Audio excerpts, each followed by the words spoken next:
For 40 years, the most important human ancestor in the world was a complete and utter fraud. In 1912, the scientific world was in a state of feverish excitement. Darwin's theory of evolution was transforming our understanding of the past, and the race was on to find the missing link, the fossil that would bridge the gap between ape and man. Germany had the Neanderthal. France had the Cro-Magnon, but Britain, the heart of the empire, had nothing. Then, from a gravel pit in the sleepy village of Piltdown, Sussex, a discovery was announced that would change everything. An amateur archaeologist named Charles Dawson had found the pieces of a skull. It had the large human-like cranium of a modern man, but a primitive, ape-like jaw. It was the perfect missing link, the first Englishman. They called it Eoanthropus dawsoni, or Dawson's Dawn Man. It was hailed as the greatest archaeological discovery in history, and it was all a lie. For the next 4 decades, the Piltdown Man was not a theory. It was scientific fact. It was the star exhibit at London's Natural History Museum. It was written into textbooks. An entire generation of anthropologists built their careers and their theories of human evolution around this single, fraudulent fossil. There were, of course, a few quiet doubters. The jaw didn't quite seem to fit the skull. The teeth wore down in a strange way. But these were minor quibbles. The scientific establishment, blinded by national pride and a desire for their theories to be correct, simply ignored them.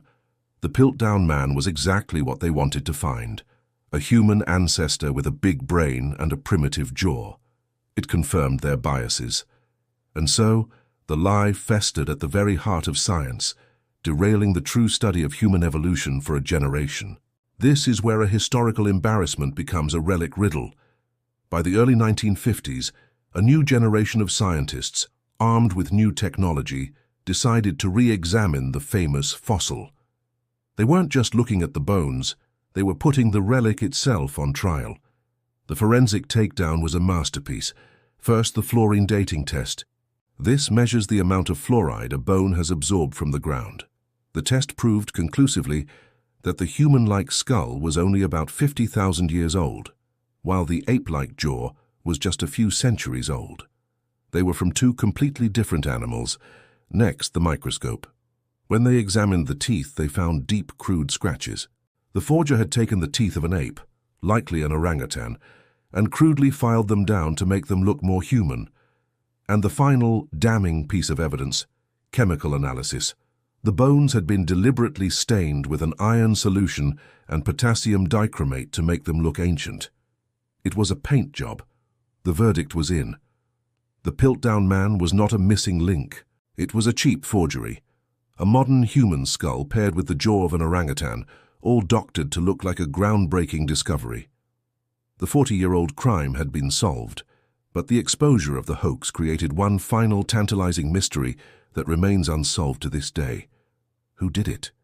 The prime suspect has always been Charles Dawson, the amateur archaeologist who discovered the bones.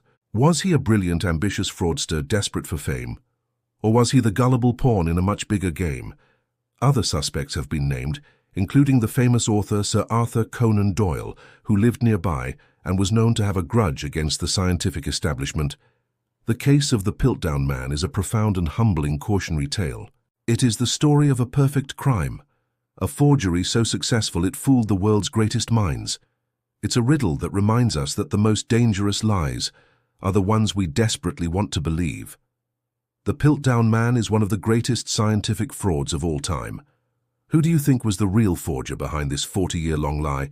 Let us know your best suspect in the comments below. If you believe that even scientific history has its own cold cases, make sure to like this video and subscribe to Relic Riddles. Thanks for joining the Relic Hunt.